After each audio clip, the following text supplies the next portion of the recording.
बिस्मिल्लाहिर्रहमानिर्रहीम अल्हम्दुलिल्लाहि रब्बिल आलमीन। मोहतरम जनाब आसिफुद्दीन साहब, secretary wisdom school, joint secretary young gentleman mister Farhan, wisdom school के बहुत ही टैलेंटेड स्किलफुल टीचर्स, पेरेंट्स, भाइयों बहनों, विजडम स्कूल के स्टूडेंट्स, अस्सलामु अलैकुम रहमतुल्लाहि व बरकातुहू। सुबह भी एक बहुत ही ज़बरदस्त प्रोग्राम हुआ जिसमें वो पेरेंट शरीक थे जिनके बच्चे प्राइमरी स्कूल में हैं। अब आप वो पेरेंट हैं जिनके बच्चे हाई स्कूल और सीनियर सेकेंडरी में हैं। माशाअल्लाह सुबह का प्रोग्राम भी बड़ा अच्छा था। इंशाअल्लाह ये प्रोग्राम भी अच्छा होगा। शुरुआत बड़ी अच्छी हुई हैं। छोटी बच्चियों ने जो अभी परफॉर्मेंस किया, आंख से आंसू जारी हो रहे थे, बड़ा अच्छा परफॉर्मेंस। और जिस नज़म पर उन्होंने अपना परफॉर्मेंस दिया उसमें बड़ा ज़बरदस्त मैसेज था। उस मैसेज को भी हम लेकर जाएं तो शायद आज का ये इजलास, आज का प्रोग्राम कामयाब होगा। लेकिन मैं चंद बातें आपकी खिदमत में रखना चाहूँगा। इंशाअल्लाह 30 to 45 मिनट्स मैं कुछ काम की बातें रखने की कोशिश करूँगा।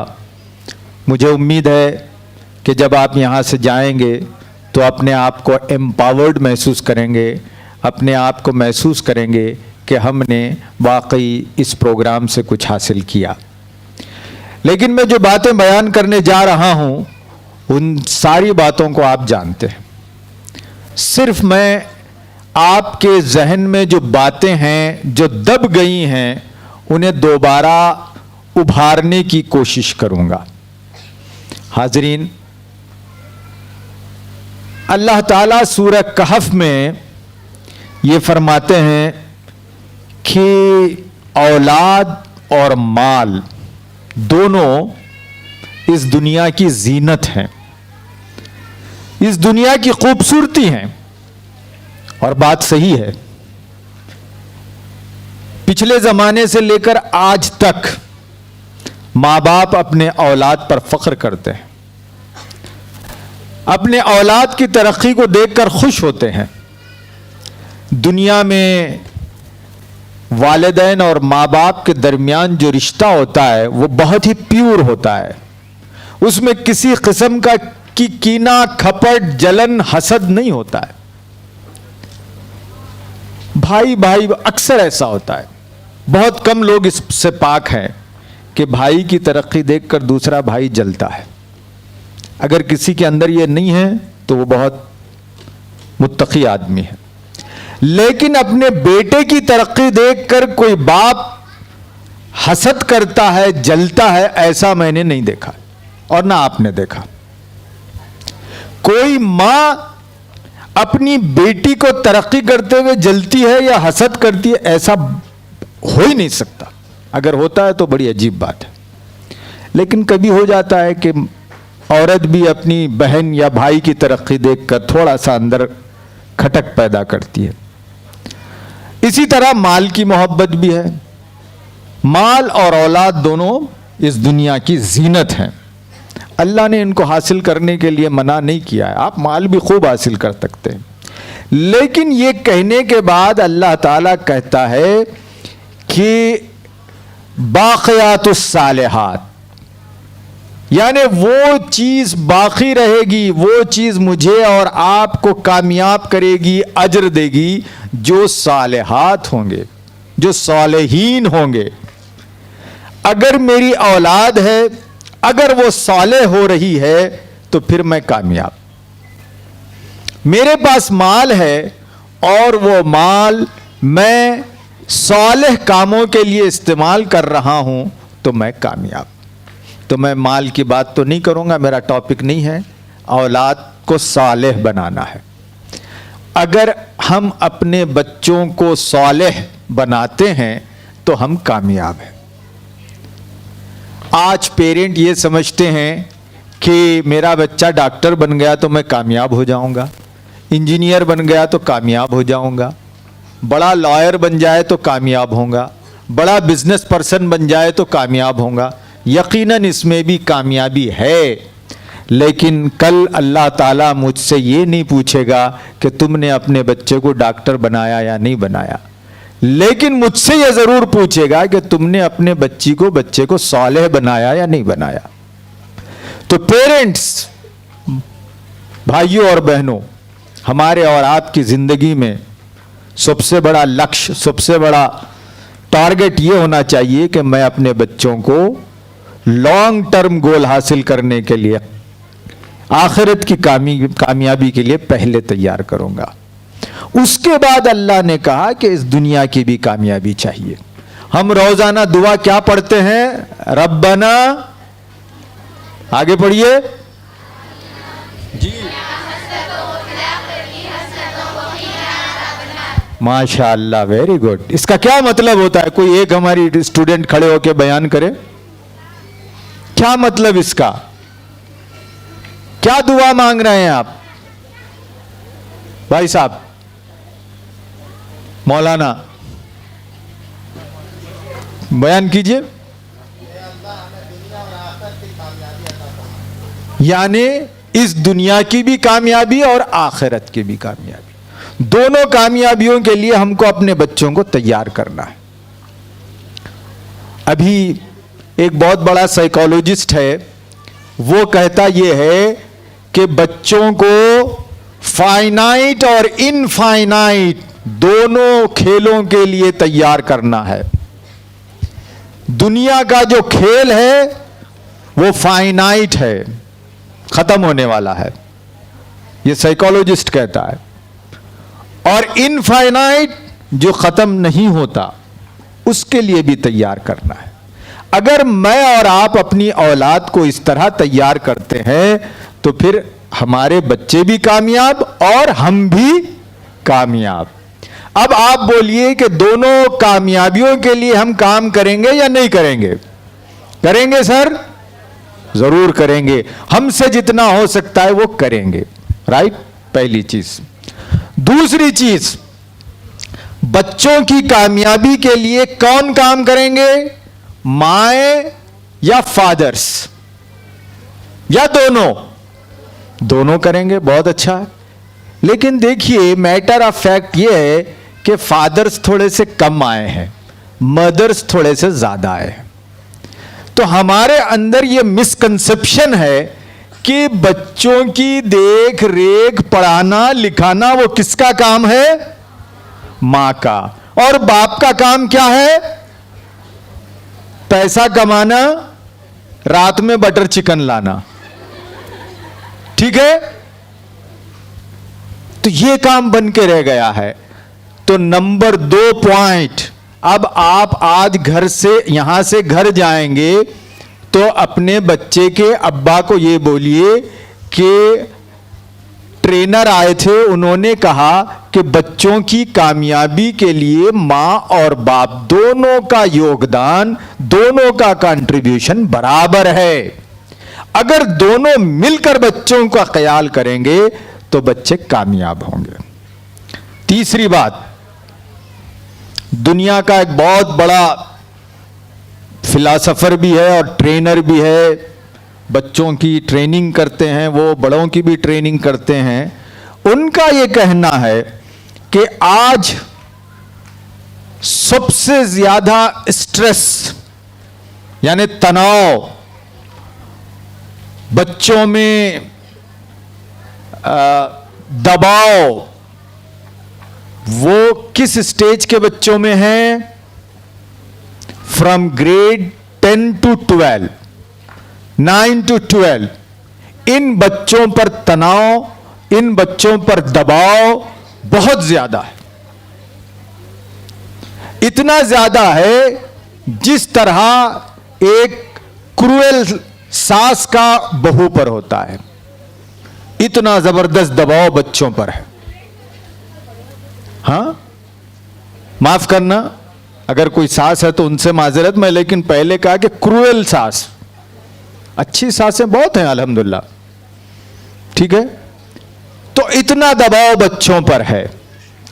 आज हमारे मुल्क में भी बहुत अफसोस के साथ मैं ये कह रहा हूं कि बच्चों में सुसाइडल टेंडेंसीज बढ़ रही हैं, बच्चों में खुदकशी का ख्याल आ रहा है।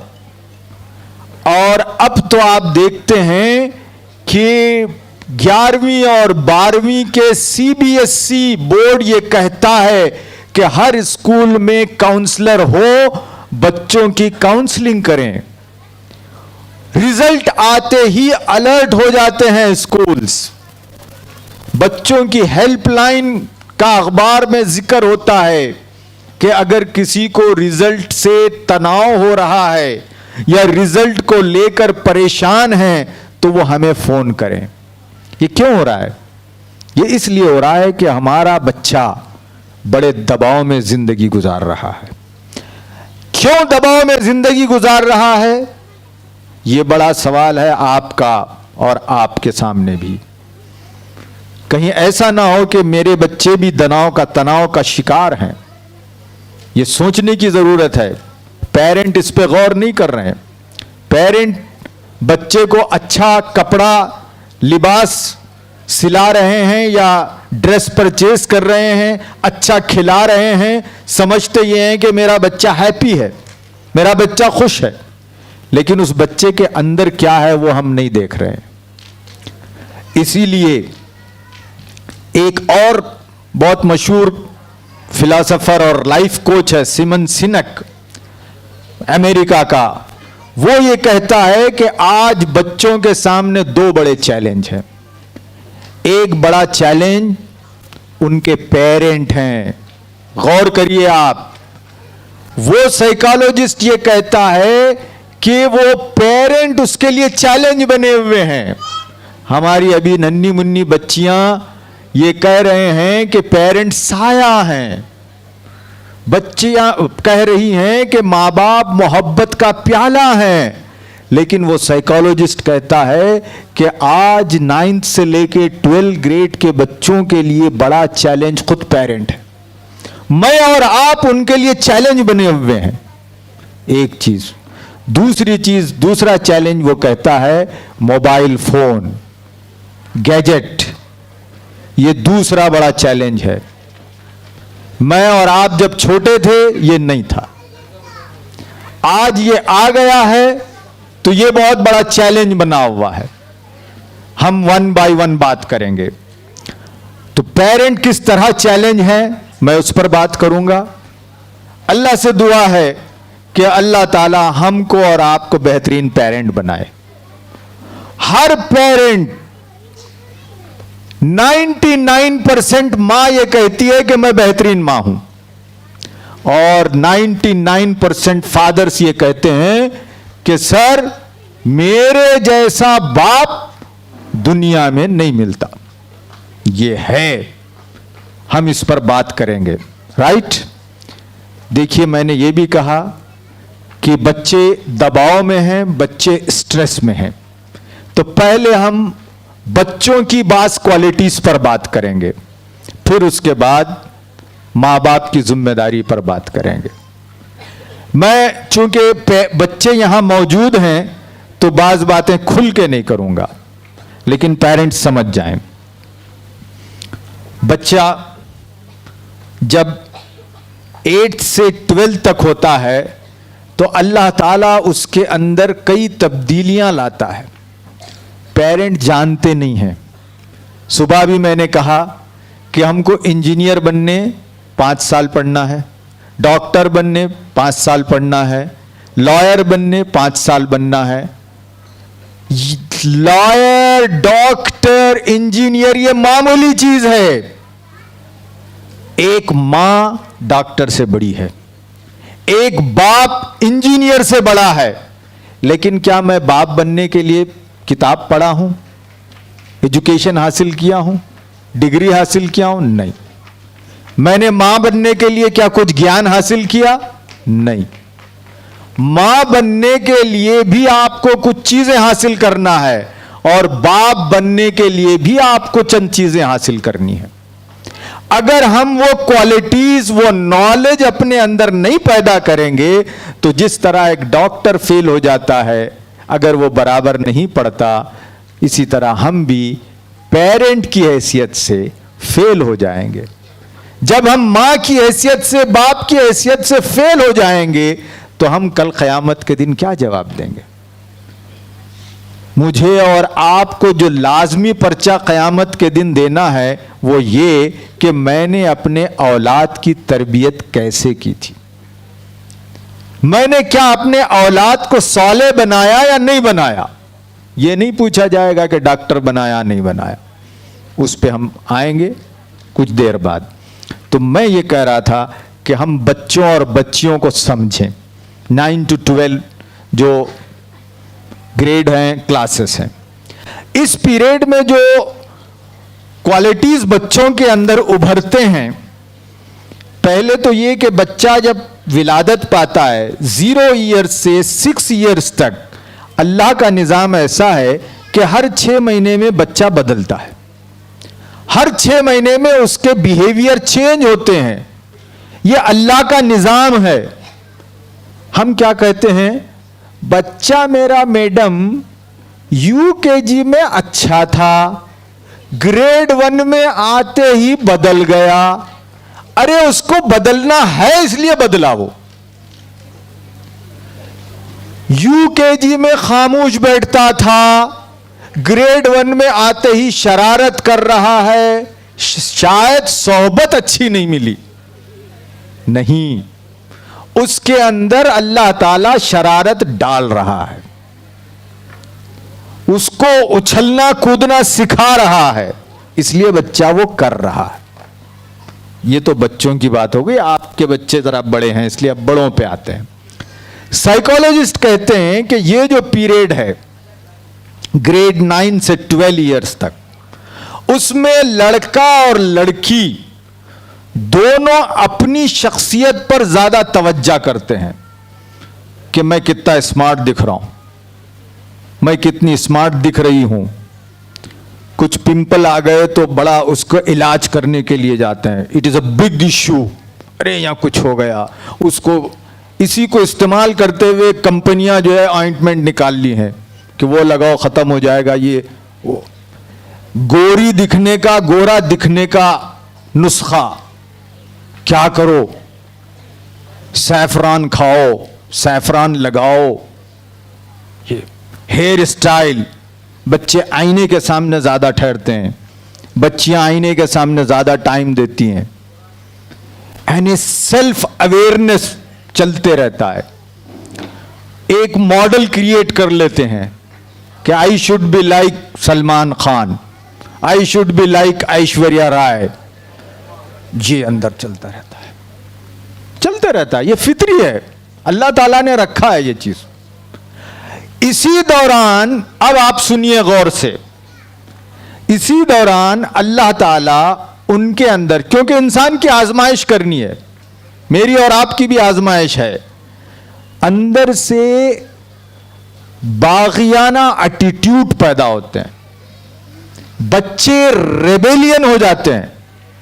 कैसा रेबेलियन होते हैं देखिए आप, बच्चा सोचता है अरे मेरा दोस्त असलम, असलम के अब्बा के पास कार, मेरे अब्बा के पास पुरानी स्कूटर, मेरे अब्बा बराबर नहीं, मेरी अम्मी खड़ूस, पैसे देती नहीं, ब्यूटी पार्लर को जाने नहीं देते। परसों हमारी सहेली की बड़ी बहन की शादी थी, मैं जरा जाती हूं, बोले तो जाने नहीं दी, मैं भी शादी कुछ नहीं गई। ये मां और बाप दोनों से किसी ना किसी दर्जे में थोड़ा सा बगावत होती है। बच्चियां ये समझती हैं कि अल्लाह मियां मेरे को पैदा करा, जरा गोरी पैदा करता तो क्या होता था, जरा नाक और सीधी कर देता तो क्या होता था। माफ करना, बास को हर्ट हो रहा होगा, मैं हर्ट नहीं कर रहा, लेकिन फैक्ट बता रहा हूं। ओके, आपको घबराने की जरूरत नहीं है, अल्लाह पे तवक्कल रखना है, यही सब सीखना है हमको, राइट। बच्चे भी यही सुनते कि काश के मैं वहां पैदा होता, काश के मेरे अब्बा भी 2 गाड़ियां वाले होते।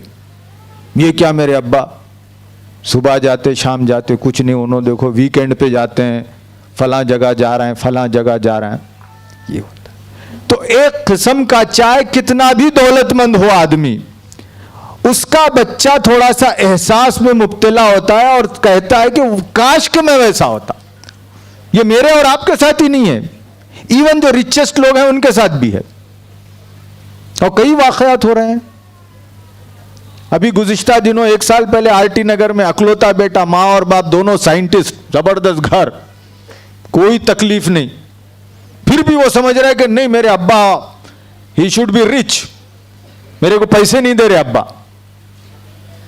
बच्चा क्या किया, माँ बाप दोनों को मार दिया, पैसे लेके भाग गया। दिस इज वॉट हैपन्स, ये हो रहा है। बहुत सारे वाकयात मैं सुना सकता हूं। तो बच्चों में ये सब चलता है।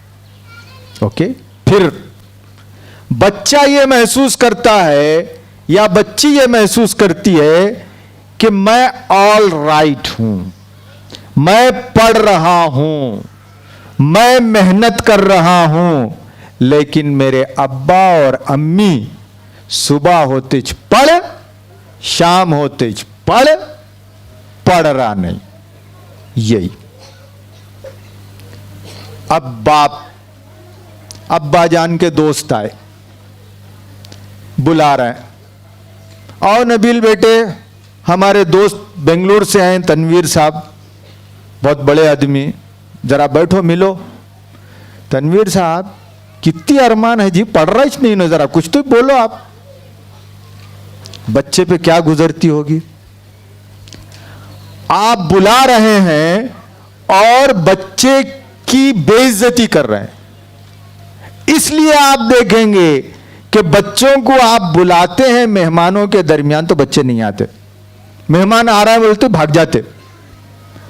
बच्ची आती नहीं, अंदर जाके बैठती, क्यों नहीं आ रही भी बच्ची? नहीं जरा तबीयत डाउन है, जरा बुखार होगा शायद।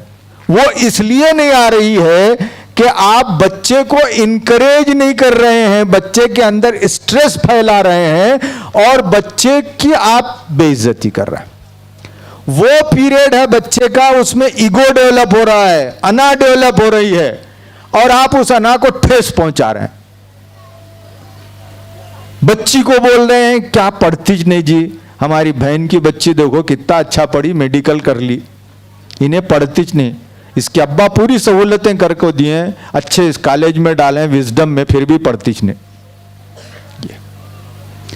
तो ये कैफियत में अब हमको क्या करना है साहब, पेरेंट को, ये इंपॉर्टेंट है। यहां हमारी जिम्मेदारी शुरू होती है। पहली चीज तो ये याद रखिए कि दुनिया में हर बच्चा यूनिक है, हर बच्ची यूनिक है, एक से दूसरे जुदा हैं। कहा यह जाता है कि ये जो अंगूठे जो है ना, अंगूठी के निशान, अल्लाह ताला ये पूरे दुनिया में सबके अलग बनाया है। अब ये और बात है कि बाद साइंटिस्ट बोल रहे हैं कि 7 लोगों के सिमिलर होते हैं दुनिया में, 7 पर्सन्स के। फिर इसी तरह ये आंख की पुतली है ना, उसके अंदर भी एक डिजाइन है, वो डिजाइन भी 2 लोगों का बराबर नहीं होता। मगर अब साइंटिस्ट बोल रहे हैं कि दुनिया में 7 लोग ऐसे होते हैं जो सिमिलर होते हैं। खैर वो अलग बहस है, 7 भी होते हैं तो कोई बड़ी बात नहीं है। जिस तरह अंगूठे के निशान जुदा हैं, जिस तरह आंख की पुतली अलग है, उसी तरह हर बच्चा अलग है। हर बच्चा अपने अंदर अलग अलग सलाहियतें लेके आया है। हर बच्चे की किस्मत, डेस्टिनेशन अल्लाह ताला ने अलग अलग तय किया है। अब मैं और आप क्या कर रहे हैं, बच्चे पे मेरी ख्वाहिश को मैं मुसल्लत कर रहा हूं। बच्चा छोटा होता है, रटाते हैं, बेटे बड़े हो के क्या बनते? मुसलमान घरानों में दो ही बनते। क्या बनते? नंबर 1, नंबर 2, दो भी नहीं बने तो टीचर बोलने शर्माते। और मैं कई पेरेंट को देखा हूं जो मिलते हैं, क्या कर रहे हैं बच्चा भाई, नहीं बोलते, टाल देते। और जरा पूछे भाई क्या कर रहा है भाई आपका बच्चा, नहीं तनवीर साहब बहुत ख्वाहिश थी मगर पढ़ रहा ही नहीं। अरे भाई क्या नहीं पढ़ रहा, क्या हो गया? नहीं मैं MBBS की सोचा था, ये MBBS नहीं कर रहा ना, इंजीनियरिंग कर रहा, BSc कर रहा है। BSc यानी 3rd क्लास। हमारे भाई साहब को नहीं मालूम कि BSc जो है MBBS से बड़ा होता है। BSc तो बोल देते, अगर कोई बच्चा BA कर रहा तो खलास, वो तो बोलते हैं कुछ भी नहीं पढ़ रहा साहब। अरे कुछ भी नहीं पढ़ रहा, अरे वो BA पढ़ रहा। अब इनको ये नहीं मालूम, हमारी बहन को और हमारे भाई को, कि MBBS से बड़ा BA है।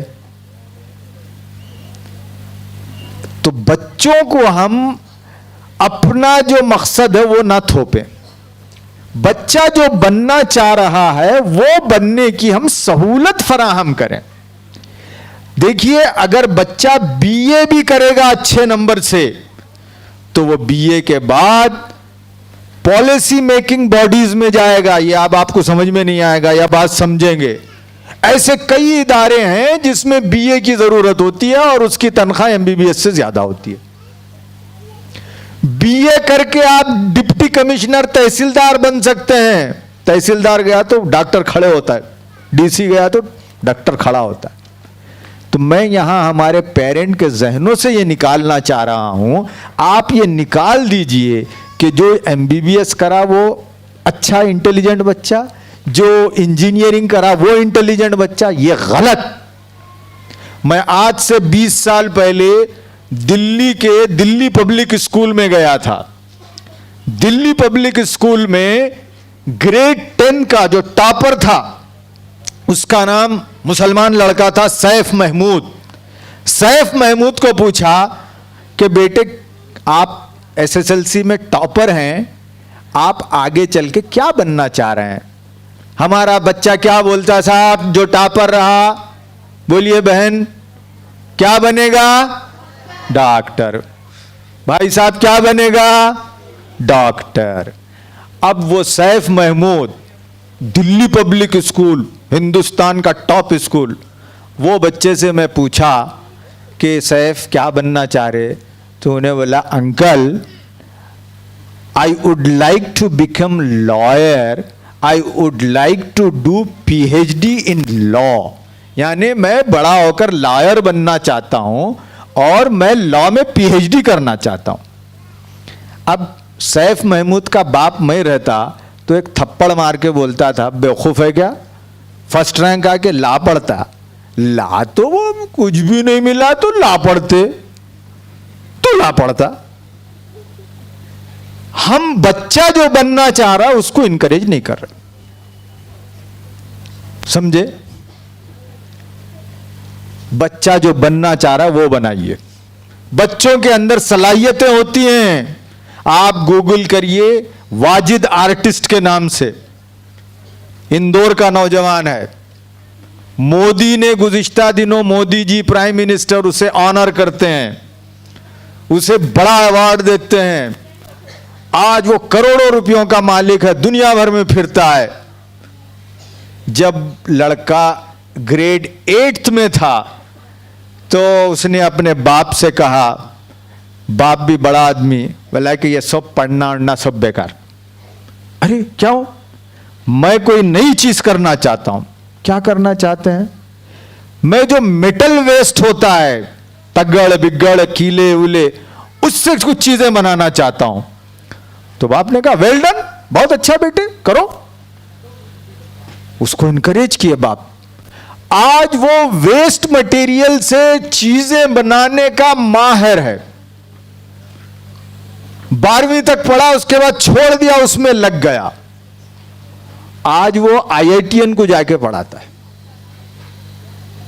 तो ये है, बच्चा अपने अंदर जौहर लेके आता है, उस जौहर को निखारने का काम पेरेंट करना चाहिए।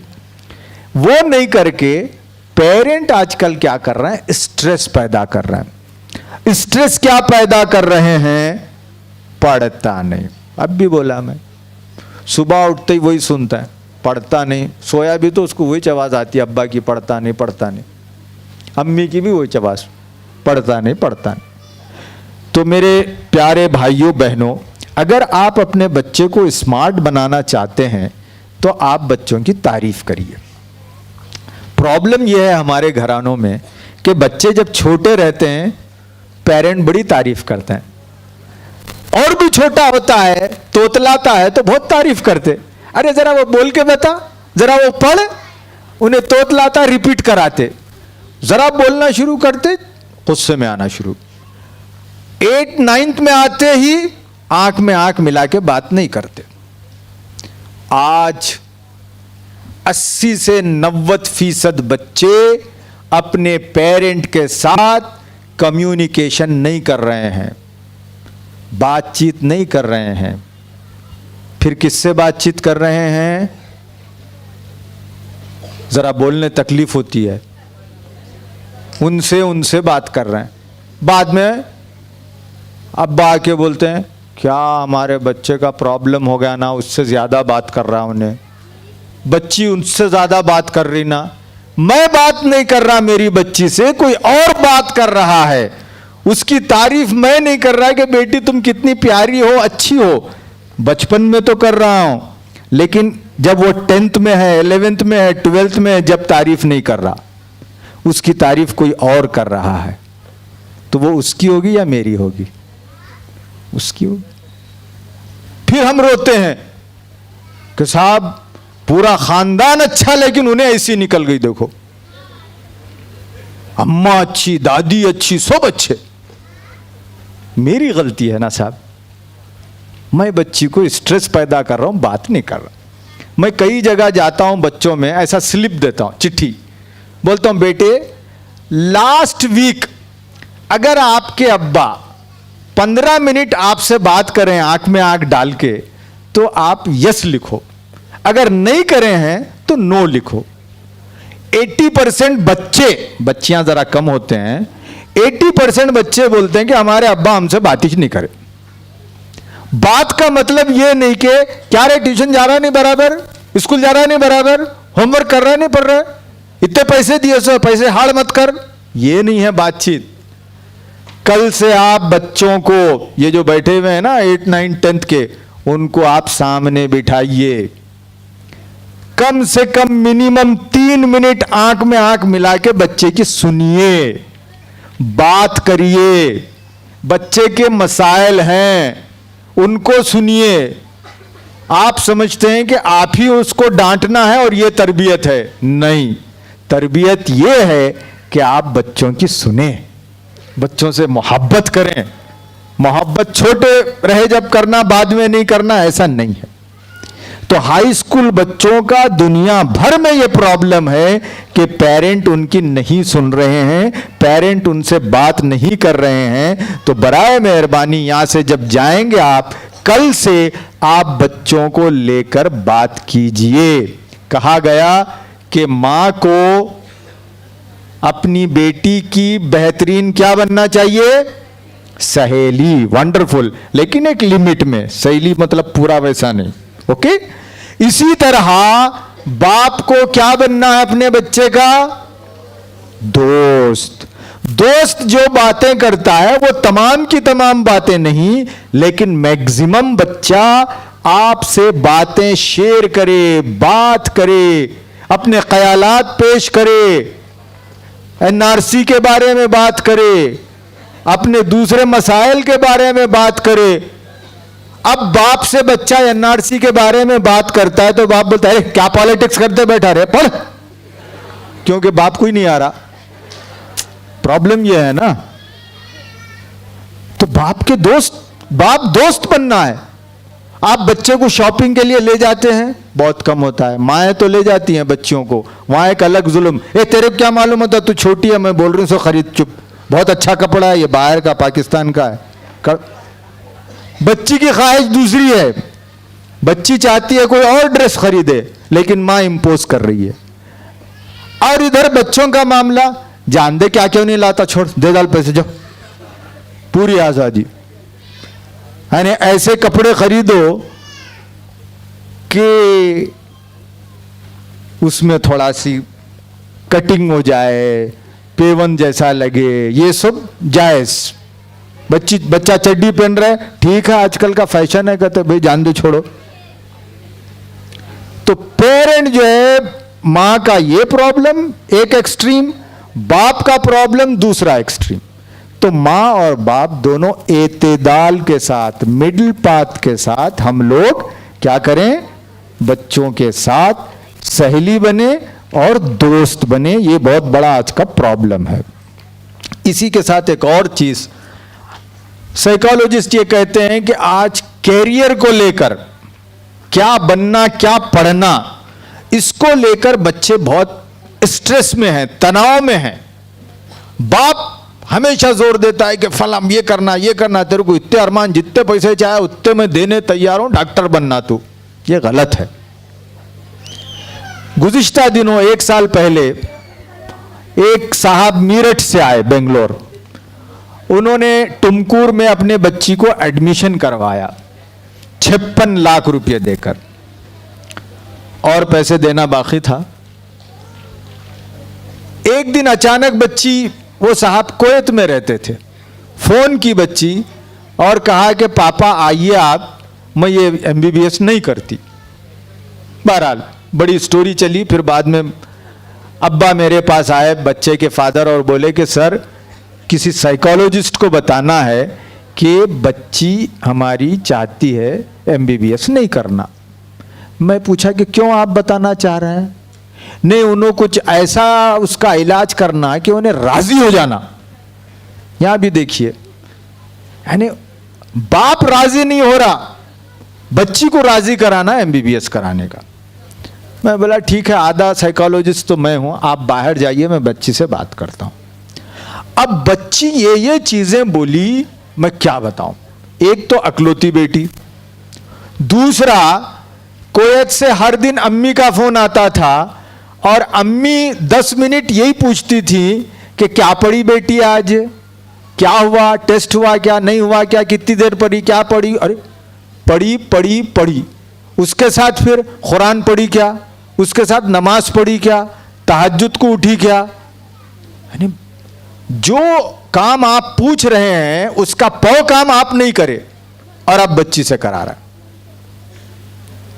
बच्ची बोली अंकल मैं 2 ही काम कर सकती हूं, या तो मैं MBBS पढ़ना छोड़ डालती हूं, नहीं मेरे को अब्बा मजबूरी करे तो मैं सुसाइड कर लेती हूं।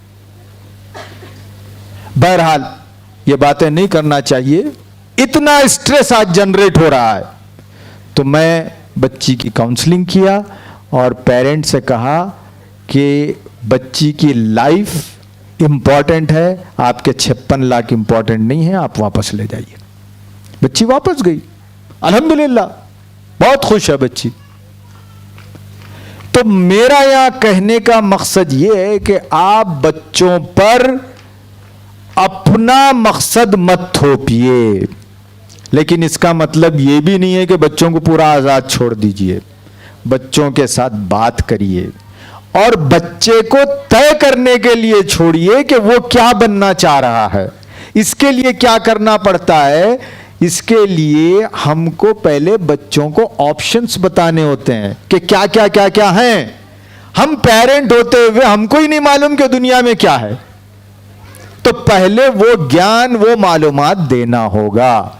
और अल्हम्दुलिल्लाह आप अपने बच्चों को बहुत अच्छे स्कूल में डाले हैं, विजडम स्कूल में इसका इंतजाम है।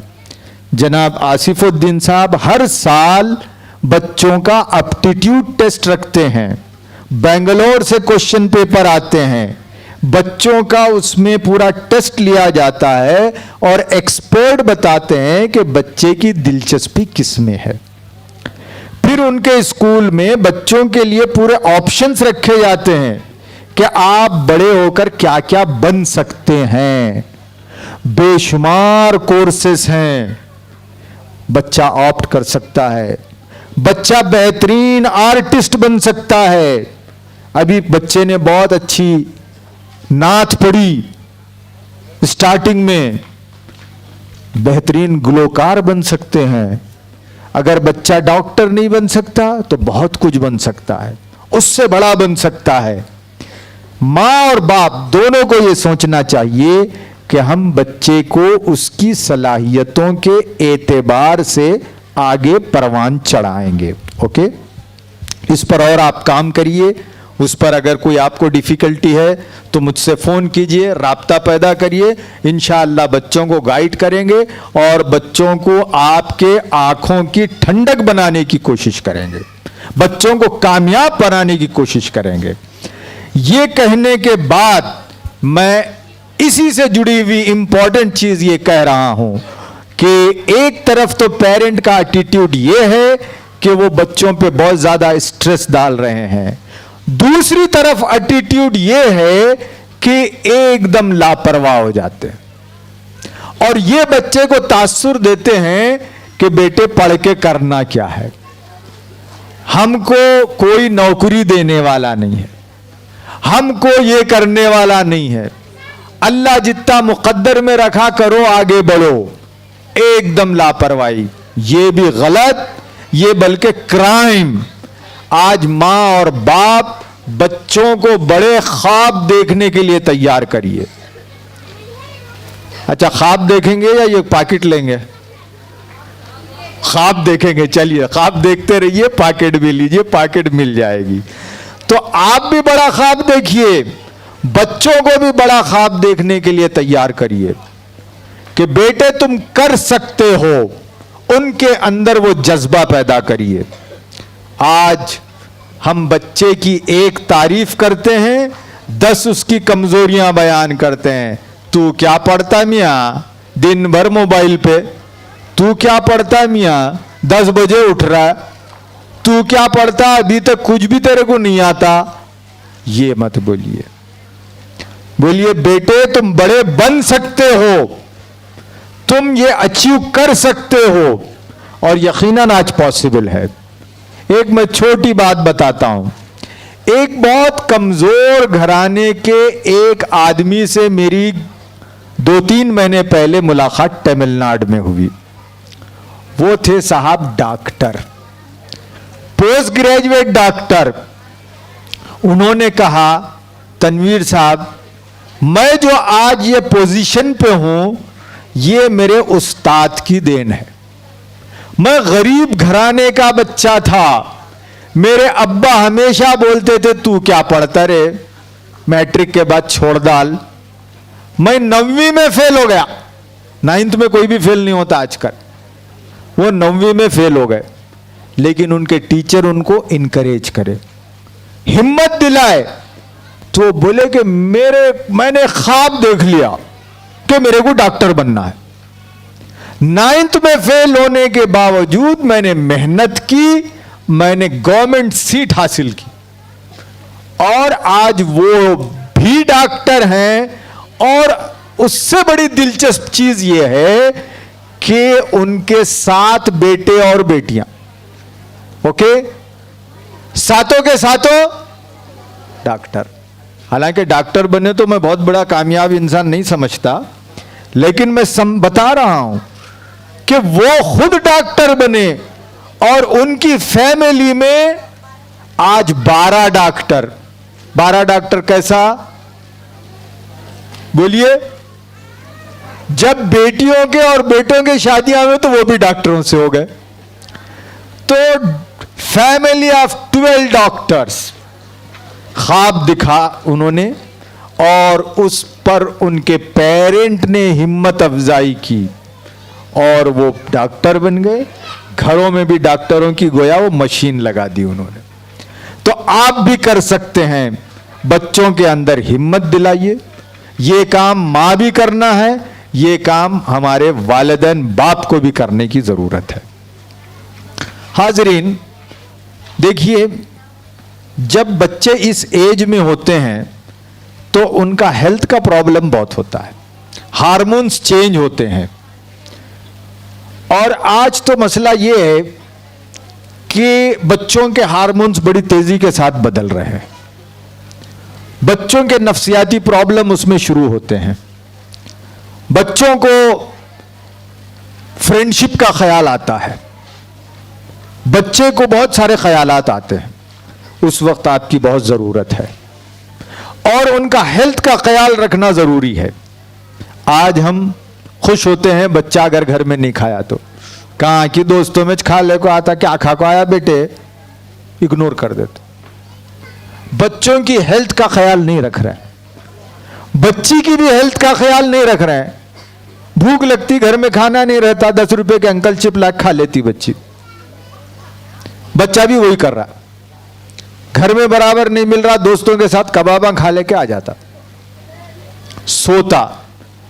बैलेंस फूड अगर आप देंगे तो बच्चा पढ़ेगा, बैलेंस फूड नहीं देंगे तो मेमोरी लॉस होगी, पेट खराब होगा, कॉग्निटिव स्किल, सोचने की सलाहियत कमजोर पड़ जाएगी। तो बराए मेहरबानी घर में बच्चों को अच्छी ग़िज़ा दीजिए, शेरवे मत खिलाइए, दूध पिलाइए, दही पिलाइए, फ्रूट्स दीजिए, वेजिटेबल्स दीजिए। हमारे फादर हजरात, बाप ये समझता है कि बच्चे को रात में वो ग्रिल चिकन लग गए तो बहुत खुश हो जाते, अम्मा भी खुश होती, बच्चे भी खुश होते। ले जाइए उसको कभी कभी, लेकिन उसके साथ साथ आप फ्रूट्स खिलाइए बच्चों को, वेजिटेबल्स खिलाइए बच्चों को। आज कामयाब हॉस्टल्स में आप जाके देखिए, जहां हमारे अपर कास्ट ब्राह्मण बच्चे पढ़ते हैं, उनकी जो फूड होती है वो क्या होती है। हम क्यों कहते हैं कि ब्राह्मण बच्चे बहुत अच्छे होते हैं? मैं कोई नेगेटिव चीज नहीं कर रहा, वाकई बहुत ज़हीन होते हैं। क्यों होते हैं? क्योंकि उनके फूड का उसमें दखल है। फूड जो खाई जाती है उसमें प्रोटीन रिच फूड होती है, बच्चे का उससे दिमाग डेवलप होता है। कहीं भी आप गूगल करके देख लीजिए। अगर आपका माइंड सेहतमंद नहीं है तो आपका परफॉर्मेंस खत्म हो जाएगा। हम बच्चों को भूखे रखते हैं, खाताच नहीं बोलते हैं, उसके पसंद की ग़िज़ा दीजिए, आप साफ सुथरी ग़िज़ा दीजिए। फिर उसके साथ साथ ये उम्र में खेल बहुत जरूरी होता है। हम समझते हैं कि बच्चों को अगर खेलने देंगे तो वो फिर सीईटी में कैसे कामयाब होगा। बच्चियां और बच्चे दोनों ये सुन लें कि आप minimum daily half an hour खेलना चाहिए। बैडमिंटन है, हाफ एन आवर खेलिए। फुटबॉल है, कम से कम हाफ एन आवर खेलिए। कुछ नहीं है तो कम से कम हाफ एन आवर साइकिलिंग कीजिए। इसका बहुत पॉजिटिव इंपैक्ट आपके एजुकेशन पे पड़ता है। आज तो बड़े हॉस्टल्स और स्कूलों में मॉर्निंग में योगा कराया जाता है। योगा भी बहुत बेहतरीन चीज है। योगा के जरिए आपके अंदर सांस जाती है। ऑक्सीजन जब माइंड को जाता है तो माइंड आपका सही रहता है। जब माइंड सही रहेगा तो मेमोरी पावर बढ़ेगा। तो आप सेहत का ख्याल बच्चे रखें और सेहत के लिए पेरेंट भी उनका ताउन करें। मां हो सके तो बच्चियों को साथ लेकर वॉकिंग पे निकलें। सुबह स्कूल जाना होता है तो शाम में वॉकिंग करें। इससे बड़ा फायदा और डायरेक्ट इंपैक्ट पड़ता है एजुकेशन पर। इसी तरह फादर बच्चों को यह ना बोलें कि क्यों तू खेल रहा है, उनका खेल जरूरी है। अब टाइम बहुत हो गया है। आखिरी और वेरी वेरी इंपॉर्टेंट, आज हम पेरेंट से पूछते हैं कि साहब क्या प्रॉब्लम है बच्चे के साथ। क्या बोलना साहब, स्कूल से आता किताबें रखता है, मोबाइल पे मसरूफ। मोबाइल वाकई सबसे बड़ा चैलेंज। अब इसका क्या इलाज? सुबह भी हम बोले, शाम में भी, अभी भी बोल रहा हूं मैं। नंबर एक चीज ये कि कोशिश करिए कि घर में बच्चा पढ़ने तक बेसिक फोन ज्यादा रहे। एक फोन आपका एंड्रॉयड फोन रख लीजिए। आज हो ये रहा है कि अब्बा के पास तो नोकिया का बेसिक फोन है, मगर अम्मी के पास बड़ा फोन है, क्योंकि अम्मी दिन भर घर में रहते हैं, बोर मारता कहते, इसलिए उसमें व्हाट्सएप देखना, क्या क्या कुछ कर लेना, वो सब अम्मी के पास फोन है, अब्बा के पास नहीं है। आजकल अब्बा क्या जी ये पुराना फोन लेको, उसको लिए तो इज्जत जाती। बच्चा जो है अच्छा फोन रखना भी अब इज्जत समझ गया है। हमारे अम्मी के पास बड़ा फोन है, कैसा है भाई? नहीं, हमारे मामू भेजे बाहर से। क्या हाल हो गया। तो अम्मी अगर बच्चे 11वीं 12वीं 10वीं में हैं तो वो फोन लॉक, कुर्बानी दीजिए आप। सबसे बड़ा शैतान मोबाइल। किसी जमाने में शैतान किसको बोलते थे? टीवी को बोलते थे। अब टीवी की ऐसे चले गई, टीवी तो कुछ भी नहीं, हड़ कुछ भी नहीं है वो। अब जो सबसे बड़ा शैतान है वो मोबाइल फोन। अब बच्चों को आप परसू करें, समझाएं कि बेटे इसके क्या नुकसानात हैं, और ये जब समझाते हैं आप तो पहले आप उसकी पाबंदी करें। अम्मी 2-2 घंटे मोबाइल पर हैं, दरवाजा बंद कर लेके मोबाइल पे हैं, और बच्ची को बोल रहे मोबाइल नको देखो, ये कैसा पॉसिबल है? अब्बा बाहर से आते खैर खैरियत नहीं, व्हाट्सएप देख लेते बैठा, नहीं तो फॉरवर्ड कर रहे हैं। आज बहुत बड़ी नेकी, फॉरवर्ड करे तो जन्नत मिल जा रही। व्हाट्सएप के जरिए जन्नत हासिल करना चाह रहे हैं हम लोग। तो घर में आप एक उसूल बनाइए, 7 बजे से 9 बजे तक नो मोबाइल आवर्स। इस दौरान ना अम्मी मोबाइल देखेंगे, ना अब्बा मोबाइल देखेंगे, ना बच्चे मोबाइल देखेंगे। इतना आप करिए, एक चीज। दूसरी चीज, बच्चे को मोबाइल से दूर रखना, तो बच्चे को आप स्पोर्ट्स खिलाइए, गेम खिलाइए, उससे दूर रहेगा बच्चा। तीसरी चीज, बच्चे से बात करिए, गुफ्तगू करिए, इंगेज करवाइए बच्चों को। बोलिए बेटे जरा जाके इतनी शॉपिंग करके आओ। शॉपिंग करवाना मोबाइल देखने से ज्यादा बेहतर। बच्चे को बोलिए बेटे, या बच्ची है तो बोलिए बेटी जरा आज अपन फ्रिज साफ करेंगे, फ्रिज साफ करवाइए। बेटा है तो बेटे को बोलिए कि आज अपनी गाड़ी साफ करेंगे, गाड़ी साफ करवाइए। ड्राइंग रूम साफ करवाइए, कोई और चीज करवाइए, पेंटिंग करवाइए, घर की पेंटिंग करेंगे हम सब मिलके, आज चलो 1 हफ्ता करवाइए। पेंटिंग करना आसान काम हो गया है। कहने का मतलब यह है कि आप इंगेज करिए। फिर चौथी चीज, बच्चों से बातचीत करिए। बातचीत नहीं कर रहे हैं हम बातचीत नहीं कर रहे हैं, इसलिए मोबाइल से वो लोग बातचीत कर रहे हैं। हम बात करेंगे तो मोबाइल छूट जाएगा। मोबाइल जो कहानियां बोल रहा है, वो मैं और आप बच्चों को एडवेंचर की कहानियां सुनाएं, अपने बचपन की कहानियां सुनाइए।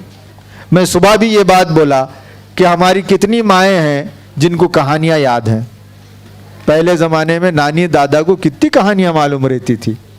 आज अगर माँ को बोले कहानी बोलो, तो कहानी के बजाय सास भी कभी बहू के एपिसोड बोलती, लेकिन कहानी भूल गई। तो आप कहानियां सीखिए, कहानियां पढ़िए, बच्चों को बिठाइए, बच्चों को बिठा के पुरानी कहानियां की किताबें जो हैं, एडवेंचर बड़ी जबरदस्त किताबें हैं, वो बच्चे को पढ़ाने लगाइए बैठ के। कितने पेरेंट हैं जो बच्चों के साथ बैठ के पढ़ रहे हैं। कोर्स की किताबें नहीं, कहानियों की किताबें लाइए घर में। आज हम घर को सजाते हैं लेकिन किताबों पे पैसे नहीं लगाते। अगर आप किताबों पे पैसे लगाएंगे, जितना आपने मोबाइल फोन पर लगाया है उसका 10% वैल्यू की किताबें कहानियों की लाइए, बच्चों के साथ पढ़िए। बच्चे खुश होंगे, आपको भी ज्ञान बढ़ेगा। ये करेंगे तो बच्चे आपके कामयाब होंगे, ये करेंगे तो बच्चे आपके अच्छे बनेंगे। आखिरी बात, उसके बाद सवालात जवाबात के लिए मैं छोड़ देता हूं। अल्लामा इकबाल रहमतुल्लाह अलैह ने कहा कि बच्चों को बेहतर बनाना है तो 3 चीजें करना। 3 चीजों में नंबर 1 चीज ये कि बच्चों को हलाल खिलाइए। ये बाप की जिम्मेदारी है। हराम लुकमा बच्चे के पेट में गया तो बच्चा बागी बन जाता। अल्लाह का बागी हमारा और आपका भी बागी। तो याद रखिए, कोई हराम लुकमा बच्चे को मत दीजिए। नंबर 2 चीज, अल्लामा इकबाल ने कहा कि बच्चों को नेक सोहबत दीजिए। नेक सोहबत यानी मां नेक, बाप नेक, और उसके साथ साथ आप बच्चों के फ्रेंड्स के बारे में मालूमात हासिल करिए। फ्रेंडशिप जरूरी है। हमारे पेरेंट का एटीट्यूड ये होता है कि दोस्त नहीं होना। क्या दोस्ता बना लिया रे? दोस्त घर को नहीं आना, दोस्त दूर से इशारा करके बुलाता, अरे तेरे अब्बा बहुत डेंजर है, नहीं आता मैं। ऐसा नहीं है। दोस्तों को घर में बुलाइए। आप देखिए, अगर दोस्तों को, सहेलियों को घर में बुलाएंगे तो बच्ची और बच्चे का कॉन्फिडेंस बढ़ेगा कि मेरे अब्बा कितने जबरदस्त आदमी हैं, कितने अच्छे बात करे मेरे दोस्तों से। जब आप बच्चे के दोस्तों को बुलाएंगे तो आप समझ सकेंगे कि दोस्त कैसे हैं। फिर बच्चे को गाइड करिए कि देख बेटे, ये दोस्त बराबर नहीं, इसके बजाय इसको ले ले दोस्ती में। आप हेल्प करिए दोस्ती बनाने में, क्योंकि दोस्ती जरूरत है, आप अलग नहीं कर सकते। आज हम में से कितने हैं जो बच्चा जब 10th में रहता है, 12th में रहता है, 8th में रहता है, उसके बच्चों के दोस्तों को घर बुलाते हैं, पार्टी देते हैं। बच्चियां थोड़ा बहुत कर लेते, बच्चों के दोस्त नहीं आते, क्योंकि बाप यह समझता है कि मेरे बच्चे का हर दोस्त खराब, इन्हें बिगाड़ रहा। देखो किसका बेटा जी, उन्हें लड़ने जाते, तुम्हारा बेटा ऐसा कर डाला हमारे बच्चे को। तो बराए मेहरबानी अच्छी सोहबत दीजिए, दोस्तों को बुलाइए, उनके साथ बातचीत करिए, आप भी बात करिए, पार्टी अरेंज करिए, बिरयानी खिलाइए, बच्चों को अच्छा रखिए। ये करना, सोहबत अच्छी देना। 3 चीज बहुत आसान, लेकिन हम नहीं कर पा रहे हैं, वो ये कि बच्चों के हक में माँ बाप की दुआ। हम दुआ करें बच्चों के हक में। अल्लाह के रसूल ने दुआएं सिखाई हैं, उन दुआओं को याद करें। आज हम कितने हैं जो बच्चों के हक में दुआ करते हैं? उनको साले बनने की दुआ करें, अल्लाह ताला इंशाअल्लाह जरूर कबूल करेगा। कहा कि बच्चों के हक में वालिदैन की दुआएं कबूल होती हैं, इसी तरह वालिदैन के हक में बच्चों की दुआएं कबूल होती हैं। तो मोहतरम पेरेंट्स, मैंने चंद बातें आपके सामने रखी, इसको आप घर ले जाइए, प्रैक्टिस कीजिए। एक और बात याद आ रही है, ज़रा सा इम्पॉर्टेंट है, सुबह कहा था मैं, लेकिन यहाँ भी कह देता हूँ। देखिए, मैं कई बच्चों से बातचीत करता हूँ, बच्चियों से भी। तो एक प्रॉब्लम आजकल हमारे समाज में बड़ी आ गई है। हम क्या करते हैं, बच्चों की मौजूदगी में, बच्चियों की मौजूदगी में हस्बैंड एंड वाइफ की रिलेशन बड़े मायने रखती है। हस्बैंड और वाइफ क्या बात कर रहे हैं वो बच्ची सुन रही है। मां अगर शोहर की शिकायत कर रही है तो वो सुन रही है बच्ची, उसको स्ट्रेस पैदा होता है। क्योंकि मैं बहुत सख्त बात बोलने जा रहा हूं, लेकिन it is a matter of fact. हो सकता है मगर ना हो सकता है कि आपके शोहर की मोहब्बत आपके दिल में कम होगी, लेकिन आपकी बेटी उस शख्स से, अपने अब्बा से आपसे ज्यादा प्यार करती है। जब वो देखती है कि मेरे अब्बा के ताल्लुक से अम्मी ये बोल रहे हैं, तो उसके अंदर नेगेटिव एटीट्यूड पैदा होता है। जब नेगेटिव एटीट्यूड पैदा होते हैं तो बच्ची पढ़ नहीं सकती, प्रॉब्लम होता है उसको दिमाग में। आपको नहीं हो रहा प्रॉब्लम, लेकिन बच्ची बोलती है कि मेरे अम्मी ऐसा क्यों बोल रहा है, मेरे अब्बा को ऐसा क्यों बोल रहा है। आप समझते हैं कि मैं बहुत अच्छा काम कर रहे हैं। छोटे बच्चे होते हैं, चाचा बुलाने आए तो कई को तो भी आते जी, उन्होंने रोज मामू आए तो हे मामू आए, जा जा जा। चाचा के साथ ये एटीट्यूड, मामू के साथ ऐसा एटीट्यूड। बच्ची देख रही है, बड़ी बच्ची देख रही है, सास की शिकायत बच्ची सुन रही है, और बच्ची ये हैबिट बना रही है। वो समझ रही है कि सास की शिकायत करना जिंदगी का हिस्सा है। अब जब वो बीवी बनेगी तो वो पहले क्या करेगी? सास की शिकायत करेगी, चाहे सास बहुत अच्छी हो, क्योंकि उसने सीखा है मां से। तो ये जो हस्बैंड एंड वाइफ की रिलेशनशिप है वो बच्चों पर बड़ा असर डालती है। इसी तरह फादर्स तो कम है, आप घर में जाके फादर्स को बोलिए, फादर्स घर में दाखिल होते ही डांटना शुरू, क्या जी वो करे, ये करे, ऐसा करे, क्या कि दुनिया में एक मेरी गलती हो गई, देखो तुम्हारे से क्या कर लिया शादी। बच्चा सुन रहा, बच्ची भी सुन रही। चूंकि बच्चे यहां मौजूद हैं, मैं ज्यादा नहीं बोलता, सिर्फ इतनी गुजारिश करता हूं कि अगर आपके छोटे बड़े मसले होंगे तो जरा दरवाजा बंद कर लेके अंदर हल कर लो। आप बच्चे के सामने लड़े तो बच्चा घर को लेट आता। क्या करना भाई, जाके घर में गए तो खाली अम्मी अब्बा लड़ते रहते, बाहर अच्छा दिख रहा उसको दोस्तों में, नहीं तो बाजू आंटी के पास।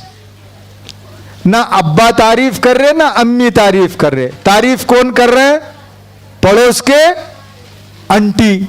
आई शुएब तुम कितने अच्छे हैं जी, जरा दूध लाते क्या? आंटी का दूध लाके दे रहे, अम्मी का लाते नहीं जी, जाओ मैं बहुत पारा दर्द दे रहे, मेरे को लिखना है, नहीं लाता मैं। क्यों आप तारीफ नहीं कर रहे? आप लड़ रहे, आपस में रिलेशनशिप खराब। तो बराए मेहरबानी, ये बहुत सीरियस मैटर है। अगर आप अपने बच्चों को अच्छा देखना चाहते हैं तो आप ये रवैया घर में इख्तियार ना करें, बाद में कर लीजिए, होता है ऊंच नीच, दरवाज़ा बंद कर लीजिए, बच्चे सोने के बाद बात कीजिए और अपनी नस्ल को बेहतर बनाने की कोशिश करिए। मैं ये चंद मोटी मोटी बातें कम वक्त में बयान किया। आप मेरे और भी चीज़ें देखना चाहते हैं तो YouTube में मौजूद हैं, मैं गुजारिश करूँगा कि आप देखिए और अच्छे पेरेंट बनने की कोशिश करिए। आप उन चीज़ों को देखेंगे तो और भी बातें मालूम होगी, और आपके ज़रिए, मेरे उन बातों के ज़रिए आपके बच्चे बेहतर हो जाते हैं तो आपको भी अजर व सवाब, मेरे भी लिए इंशाअल्लाह आखिरत में कामयाबी का ज़रिया बन सकते हैं। अल्लाह से दुआ है कि अल्लाह ताला हमको बेहतरीन वालिदैन बनने की तौफीक अता फरमाए, हमारे बच्चों को नेक और सालेह बना दे, इस दुनिया में भी उनको कामयाबी अता फरमाए और आखिरत में भी कामयाबी अता फरमाए।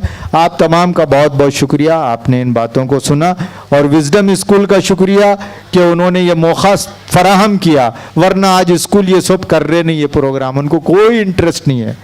स्कूलों को इंटरेस्ट मार्क्स से, फीस से, ये सब प्रोग्राम नहीं कर रहे वो लोग।